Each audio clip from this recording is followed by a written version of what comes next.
Il était minuit et demi la nuit dernière et enfin au pied du bâtiment Europa, une équipe presque au complet. La prochaine équipe qui va diriger l'Union est d'abord la fierté du futur ex-chef Charles Michel.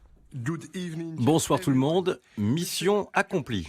Alors dans l'ordre, Ursula von der Leyen devrait présider la future Commission européenne, l'Estonienne Kaja Kallas nommée chef de la diplomatie, et puis le Portugais António Costa retenu à Lisbonne. On essaye de se connecter avec le Portugal. Allô Lisbonne. On réessaye. Et après 3 tentatives, Président élu, vous avez la parole. Je suis heureux d'être aux côtés d'Ursula von der Leyen et Kaja Kallas, et bientôt de faire partie de cette équipe. un accord presque par consensus, Paris comme Berlin ont affiché leur satisfaction. Seule la Hongrie s'est opposée aux 3 nominations. L'Italie, par la voix de sa présidente du Conseil d'extrême droite, s'est isolée. Giorgia Meloni a rejeté 2 des candidats, s'abstenant pour le 3e, Ursula von der Leyen.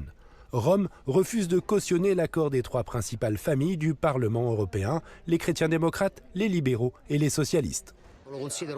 Je considère que c'est une grave erreur, mais surtout un manque de respect pour les citoyens européens, pour le vote exprimé par ces citoyens.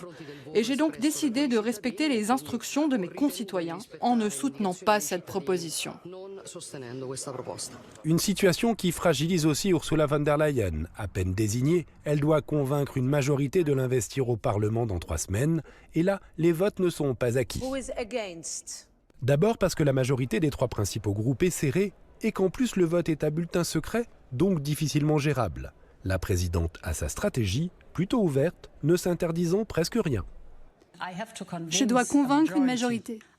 Je connais beaucoup d'eurodéputés, pas les nouveaux bien sûr, mais beaucoup d'eurodéputés me sont familiers. Donc je prendrai contact avec eux, j'écouterai leurs idées et je présenterai les miennes. Des négociations sont prévues la semaine prochaine, avant un vote d'investiture en plénière le 18 juillet.